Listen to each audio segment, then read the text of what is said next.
Welcome to Politics Talk. We thank you for tuning us in this Wednesday, the 10th day of March. Hump day, of course, Wednesday, middle of the week, one step closer to the weekend. And I have to tell you, it was just an absolutely beautiful, sunshiny day today. I got out and enjoyed the beautiful weather. It was low 70s, nice breeze. Heard the birds singing, dandelions growing, all the signs of spring. So it was just beautiful to see. I talked to some of my family up in Ohio today as well, and they're saying that it was sunshiny and warmer up there today. Just phenomenal. I think we are all ready for some warm weather. It's been a long, cold winter. It's been cold. It's been rainy. We are all ready to get out of the house and go and live life again safely, and again I underscore safely. We're all ready to go start living life again. Okay, so again, thank you for joining us. Of course, you can find us at politicstalk.com. You can reach us via email in several different ways. First is via email, eric@politicstalk.com. So again, if you go to politicstalk.com up at the top where it says listen to broadcast, it will it'll take you to all the shows we've ever done. Yeah, I'm kind of tongue tied. Excuse me. So let me start over again. If you go to politicstalk.com and the red button at the top of the screen that says listen to broadcast, it will take you to all the shows we've ever done. So you can listen to all the shows. We have the title of the show as well as the date it was recorded. So that way you can sort of keep track. So we thank you with everyone that listens. We thank you. We appreciate that. You can also reach us on social media via Twitter, Instagram, Facebook.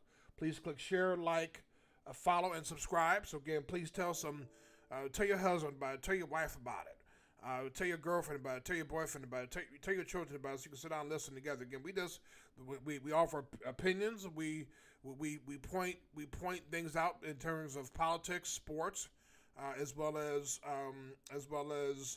social justice issues, economics, and religion.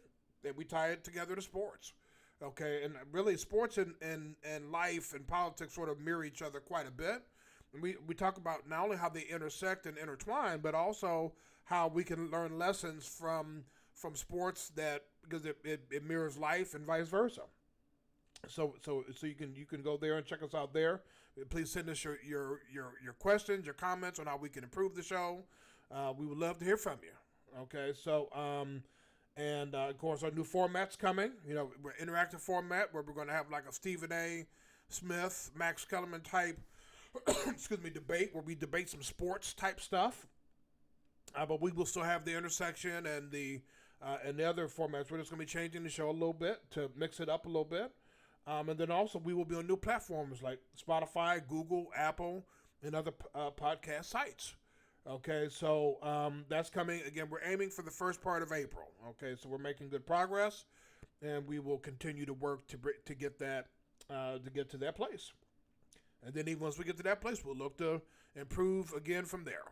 Okay, our goal is to constantly grow and go forward and to be better. Okay, so excuse me. Today's subject that we're going to talk about is the fine print. The fine print. We're going to be talking about in the politics at the intersection. We're going to be talking about how we're going to compare the first legislation that Donald Trump signed compared to the first legislation that President Biden is about to sign. We're going to talk about the fine print. We're going to really help those of you out there who don't really follow politics, who may vote Republican, you may vote Democrat, you may have voted for both. But we're going to point out the differences between the two major legislations in terms of who would benefit it, who is going to benefit, so that way it will help you to make a more informed decision when you vote in the future. Okay, that's our goal here, is to educate. Okay, so again, we're going to talk about the fine print. Okay, so let's get to some news. A lot going on today. Of course, we're updating our COVID numbers as we make it through this process until COVID's under control. Okay, so I'm going to, as my PSA, my public service announcement, please continue to wear your mask, social distance, stay out of large groups, large gatherings. Okay, I know you're itching to get out, but if you're going to get outside, get outside. Let's be wise in doing so we can be safe, so we can come out of this thing. Okay, so let's start with COVID cases. New cases, 55,832. Okay, so that's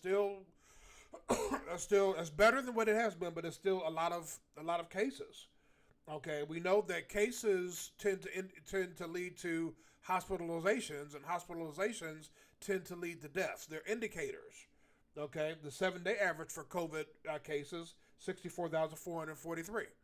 Okay, and all these numbers are coming from the CDC, Center for Disease Control. Okay, so total 29.2 million cases, and remember, with that 29.2 million cases, that doesn't include people who have tested positive for COVID on more than one occasion in different times. It just counts. So that's 29.2. That's nearly 10% of the population. Okay, because the U.S. population has roughly 320 million people. Okay, so that's still astonishing, but again, we're trending in the right direction. In terms of deaths, okay, new deaths 1,885. That's still high. That's high. Yesterday, the last time we did a show, the cases were up around 100,000. A day or so ago. Okay, that's high. These new deaths 1,885. That's still high. That's high. Total cases 528,000 and rising. Okay, so again, we still have to. We're making progress. Vaccines are getting out. We'll get to that here in just a moment. Please, please, please, please, if not for yourself, because you may not be, if you have COVID and you are asymptomatic, you may not realize that you are infected. And if you're in a public place not wearing your mask, okay, and you're breathing, every time you breathe, droplets come out of your mouth. They're getting airborne, and if other people are not wearing their mask also, then you're infecting other people. Okay, so let's help each other out. We all want to come out of this. Let's all work together to kick COVID-19's behind and kick it back to where it came from, but let's do it smartly. Okay, so please, please, please. Okay, let's talk vaccine. Excuse me, I'm sorry for the cough. I think my allergies may be bothering me a little bit, folks. I apologize about that. That's allergy medicine coming coming tomorrow, so that'll help to sort of put that back. So again, I apologize about that. Vaccine distribution: 95.7 million doses have been given in the U.S. Okay, 10.6% of the U.S. population has been fully vaccinated again. That number is going to go up faster now because the Johnson & Johnson vaccine requires one shot, as compared to Moderna and Pfizer, which require two. So that the total percentage of people totally vaccinated will rise faster. President Biden has said by the end of May, anyone who wants to get a shot, any adult who wants to get a shot, will be able to get a shot. So we're making great progress there. Okay? Globally, roughly 326 million doses. So that's a lot. Now remember, the global population is about 7.6 billion. So we still have a little ways to go, but how do you eat as my pastor says, how do you eat an elephant? One bite at a time. Elephant's a large animal. If you like elephant, you have to eat it one bite at a time. Okay, so we have to keep making progress here. Okay, so that's good news. We have to keep it going. We've gotten off to a great start. Let's keep it going. Okay. Let's talk some news. Great news. The $1.9 trillion stimulus, a COVID relief package, was passed by the House today. Of course, it was passed by the Senate. Excuse me, recently. Okay, and so now President Biden is set to sign the new legislation Friday. Okay, and so what's some of the highlights of this COVID relief package is $1,400 checks to people making under 70 up to $75,000 or less per adult, and for every child under the age of 23 if they're in college. If they're still a dependent in college, they will get the funds also. And it phases out from 75 to 80,000 where you get less than the 1,400, but that's included in the plan. Excuse me. Also, enhanced unemployment of up to enhanced unemployment of $300 per week until early September.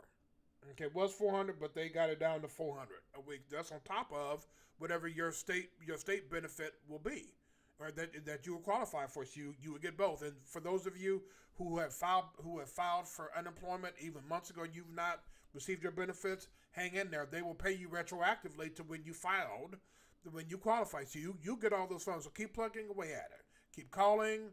Keep plugging away at it. You will get all of your funds, and hang in there. Okay, also in this bill is funding for state and local governments. Okay, we know that state and local governments have been severely affected. Lower tax revenue because people have been working less in states and federal governments, and so when those taxes come in from local cities like my city, Charlotte, okay, then that goes to pay like firefighters, police officers. It goes to help pay for roads and whatever so forth. But some states and cities were laying off police officers, firefighters, EMS, because they couldn't pay them. Okay, so that's in this bill as well. Also, what's in this bill is child tax credits of up to $3,000. I think if the child's up to 7 years old, and $3,600 up to 7 years old. So 7 years old or younger, and $3,000, and I believe this is monthly, which is significant. And this is to help lift these people with children, young children, out of poverty. Okay, which is fantastic. Okay, and then also enhanced subsidies for health insurance. They have reopened the marketplace, which normally ends at around November, December at the end of each year for the Affordable Health Care Act. They've opened that back up. So you can go, so this will lower the premiums that you pay, so you can go and get health insurance. Okay, so all that's in this legislation. Later in the show, we're going to talk about what's being this first piece of legislation by President Biden compared to the first piece of legislation by Donald Trump that was signed. We're going to talk about what Republicans want you to believe versus what they actually did and do versus what this bill represents for people. So congratulations. So we are excited. People need help. And help is on the way. So hang in there, folks.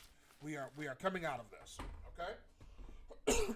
Some other news. Jury selection continues in the George Floyd murder, who was murdered by Derek Chauvin in Minneapolis. Okay, so the jury selection continues in that case, and they're saying that the jury selection will go on to roughly the end of this month, and then the trial will start after that. And they have introduced now a third-degree murder consideration for prospective jurors to consider, because I think the thinking is they may not be able to get a second-degree conviction, so they want to bring it. So they want to convict him of something, okay, which I think is sad. That was murder. That's second-degree murder, okay. But unfortunately, our system is unfair, because we know if that was a black officer with his knee on the neck of a white person, that it likely they wouldn't even have to have a trial. We know what that's all about. I'm just saying, okay. But anyway, so we will keep you posted on that, and they're allowing cameras in the courtroom for that trial as well. So we'll see. We'll continue to follow that. Is there a crisis at the U.S. border? There are a lot of people that are coming across the border. Of course, under under Donald Trump, they closed the border, and the paperwork or process for people to apply for citizenship or work visas was severely delayed. Whereas now the opposite is happening, and we have to be able to find a happy medium here. We want people to come. We are a nation of immigrants. We want people to come here, but we need a better system. We need a better system. okay, to be able to allow people to come into this country the right way. I'm not a fan of those people coming into this country. I want to know who's coming in, but we have to come up with a comprehensive plan for a legal path to citizenship. I'm just saying. Okay, let's get that done. I'm hoping the Biden administration will tackle that next. Okay, and then of course people are being held longer who come across the border as well because of they need a place to keep all these folks when they come across the border. So we hope that gets tackled soon. Let's move on to some sports news. The Creighton NCAA college basketball Creighton coach was after a recent game, can't think of his name off the top of my head. McDermott. Okay, the last name, I think his name is Doug McDermott. Told his players, and Creighton, I believe, is in Nebraska, if I'm not mistaken. Told his players after a game to stay on the plantation, not to go home or whatever, because of COVID concerns. Told his players to stay on the plantation. Anyone that knows anything about history knows that plantation is a word that is a very unfortunate and very disrespectful and hurtful word and hurtful phrasing. Plantation means that's something that was where slaves worked or worked for free. Okay, so he was sidelined for a little bit. He sat down and had personal conversations with his players because he has African American players. And folks, I tend to believe that you, whatever is in you is going to come out. Okay, so if plantation comes out of your mouth, whatever comes out of your mouth easily is something that you have said many, many times before, and which is likely something you believe. Okay, we have to call it what it is. I'm just saying. So he's back. They've reinstated him to coach. Of course, the NCAA tournament's coming up. I'm not sure if Creighton is making it or not, but nonetheless, Miami Heat player Myers Leonard with an anti-Semitic insult and hurtful phrasing towards Jews. Okay, has been indefinitely suspended from the Miami Heat. Okay, and see here's what I'd say, people. Here's what I say. We if you're not sure, because now he's saying Myers Leonard is saying that he didn't know that what he said. And I don't know what he said, but now he's saying that he didn't know whether what he said was offensive. Well, then you know what? That's not an excuse. That's not an excuse. If you are responsible for the words that you say. You're responsible for social media posts. You're responsible. We cannot say just like if you were to walk up to a police officer and say, "I'm going to kill the president," you'd be arrested. We have to stop this notion that we are free to say whatever we want to. Yes, we are, but the words that we say, there's a price tag attached to what we say. In terms of if it's going to be offensive to someone, is it building someone up or is it tearing them down? You can talk about someone's behavior without talking about the person's character and being hurtful. Millions of Jews died in German concentration camps. Okay, that is hurtful to say things like that. Many African American slaves died at the hands of slave owners. So you can't use offensive names or nicknames or whatever, relating to anybody, even with Asians. Okay, so let's be kind to one another. Let's call each other. We may disagree about some things, but let's be kind to one another. Okay, but it just takes a moment to do that. Okay, so we will see but he has been sidelined. And I hope he takes the time to get some understanding and awareness as to what he said and the history of it, so that way he can use better phrasing from now on. Okay? We also have to forgive. So we forgive him, but he needs to be suspended for a while to figure that out. The second half of the NBA season begins tonight. Okay, so it's go time. NBA trade deadline is March 25th. So that's coming up. I think there'll be some movement. Again, the Lakers are reportedly interested in Andre Drummond of the Cavaliers. They're waiting to see if he'll be bought out. Andre Drummond has a $28.2 million cap hit. Okay, and the Lakers will much rather wait to see if he'll be bought out because they're not willing to trade. He would be a big addition. They need to make a move. Okay, I think the Lakers will make a move, and I think some other teams who are in contention will make some moves. So we'll see. We'll see. Let's see. Here's something else in college football. The Kansas Jayhawks athletic director is out. Has been fired days after Les Miles was released for Les Miles' sexual misconduct allegations at LSU. So the AD didn't do his due diligence, brought in Les Miles to try to make a splash, and not only did Les Miles have an awful record, but he didn't do his due diligence, and come to find out that Les Miles had some issues with inappropriate statements and conduct with women down on the bayou. So, we have to do our due diligence, folks. We have to make sure that we know what we're doing. The fine print, the name of the show, the fine print. We have to take the time to read, do some investigating. We just don't take what everyone says just for the word. Go investigate and find out. The fine print. Let's get to the bottom of it so that way you can make informed decisions. Okay? Of course, the NCAA Conference Championship Week is underway. Some really good basketball. Last night I watched part of the game between Gonzaga and BYU. Gonzaga was in trouble in the first half.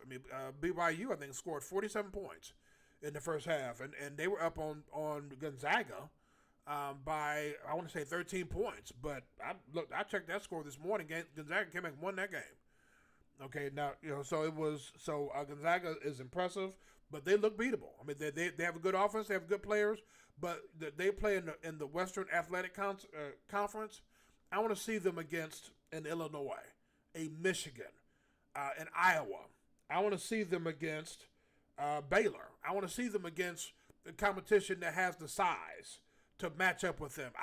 So I'm just saying it should be interesting. But the NCAA tournament begins next, I think, Tuesday in the play-in games in Dayton, Ohio. I wonder why I always start in Dayton, Ohio, but I don't know if it'll be in Dayton this year or if it'll be in Indianapolis. I think all the games are going to be in Indianapolis because of COVID, but normally they start in Dayton. I'm just saying.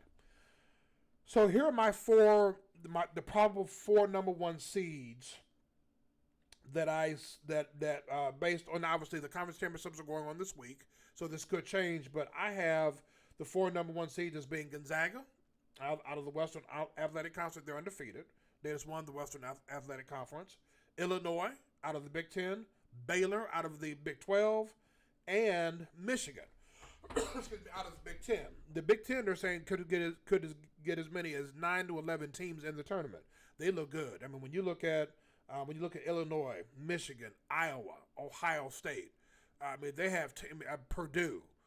They have team after team after team that they can get in, and that Big 10 is rugged. Okay, so I'm ready for some college basketball. I don't follow it a lot during the regular season, but in NCAA tournament time, I follow, and I will be watching, and I may even fill out a bracket this year. So we'll see. So our Twitter poll question, we have a Twitter poll where you can go to Twitter and go to @SpoliticsTalk. Our Twitter poll is the Blue Bloods have been having some trouble this year. When we say Blue Bloods in college basketball, we're talking about Duke, North Carolina, Kansas, Kentucky, Michigan State. Those are Blue Bloods, which means that they were some of the original forces in college basketball and have been a force for years. They seem to be struggling this year, but our Twitter poll is which Blue Blood will have the furthest run in the upcoming NCAA tournament. And I think the options are North Carolina, Kansas, Kentucky, Michigan State. So please go and vote. And we appreciate that. So as we go to the intersection here, again, our website is politicstalk.com. Email is eric@politicstalk.com. Again, you can reach us at social media, Twitter, Instagram, Facebook. Please click share, like, follow, subscribe. And we appreciate you listening. We appreciate those of you who are telling people about us. and we appreciate your feedback. It's really making a difference. So thank you. So again, the subject we're talking about today is the fine print. Okay, so I want to talk about when we look at the first, of course, Donald Trump was the last president, the former president, number 45. Some people refer to him as 45. He was the 45th president of the United States. The first major legislation that he signed into law. Now, remember, executive actions aren't legislation. Legislation comes from the legislators, the House and the Senate. Okay, so we're not talking about executive orders. We're talking about legislation. The first legislation that Donald Trump signed was the tax cuts, which 81% of those tax breaks favored the wealthy. That means the multi-billionaires like Jeff Bezos, Elon Musk, Bill Gates, Warren Buffett favored, which means those tax breaks cause them to have to pay less. Now, yes, it also helps people on the lower end of the earning scale, but it overwhelmingly favored the top 1% of wage earners. Okay, so for those of you that you may always vote Republican. Okay, I can understand somewhat, I'm not saying it's right, but I can understand wealthy people who voted for Donald Trump. I cannot understand if you're not wealthy, okay, and you're on the lower end of the earning scale, why is your hatred that you have for Democrats? Is your hatred, if you are racist, is your hatred for black and brown people? Is that worth you voting for someone like that that's actually looking to make your life worse? Look at some of the states that have some of the worst poverty. Kentucky, Mississippi, Alabama, Arkansas, West Virginia. Okay, those senators like Lindsey Graham, Mitch McConnell, Mr. Kennedy down in Louisiana is another state.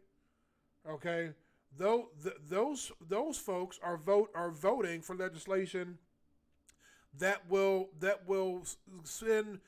overwhelmingly benefit, or that overwhelmingly benefit the wealthy. So while you call yourself hating people because of the color of their skin, if you earn very little money, then your minimum wage is still $7.25. You're blinded by your hatred, and it's costing you money. How much sense does that make? Let's talk about the legislation President Biden is getting ready to sign. Okay, we just got done talking about it. It's going to overwhelmingly benefit the wealthy. Will see none of this. Okay, this is going to overwhelmingly favor families who are low wage earners. Okay, $1,400 stimulus checks. Okay, lower premiums for the Affordable Health Care Act. Okay, also tax credits for wage earners earning up to a certain amount of money. Those are going to benefit you folks who claim to hate Democrats, but they're the ones that are helping to make your financial lives better. So when you go and vote for someone, when you go to sign a contract for something, read the fine print. Because it makes no sense to vote for someone, that's actually looking to make your finances worse. It makes no sense. Take your blinders off, your hatred blinders off, and look to understand why you're and vote for people who are actually going to help you, not just in the federal government, but at the local level, your mayor, your attorney general, your sheriff, people's lives whose views align with your own. Do your research. That's all I'm saying. So as we go to our humanity and our close, and we also issue a challenge. Pay attention to what you are voting for, who you're voting for, and pay attention to who those politicians, legislation they voted on, whether they have voted for or against. And if they vote for something, that's if they're voting against raising the minimum wage or raising the child tax credit, or if they're voting to give tax cuts and breaks to wealthy people, pay attention to that. Pay attention to that. That matters. So as we get ready to close here, again, we thank you for listening to us today. And remember, we do our shows every Monday and Wednesday. Okay, and then also we do our blog on Thursdays. So our website again is politicstalk.com. That's SPOLIT, as in Tom, ICSTALK.com. You can reach me multiple ways via email, eric@politicstalk.com, social media, Twitter, Instagram, Facebook. And we ask you to please click, share, like, follow, subscribe. Okay, so you can, every time we do a new show, when you subscribe, it'll send you a notification of a new show that we've uploaded so you can take a listen. And again, we thank you for listening. Let's have a wonderful night. Enjoy your college basketball conference championships this week and NCAA tournament next week. And then enjoy this. Get out and enjoy this beautiful weather, folks. It's going to be 80 degrees here Friday. Get out and enjoy the weather. Okay, and again, let's be safe. Let's continue to wear masks, socially distance, and stay out of large gatherings. We thank you for listening. Have a wonderful night, and we will see you again here on Monday.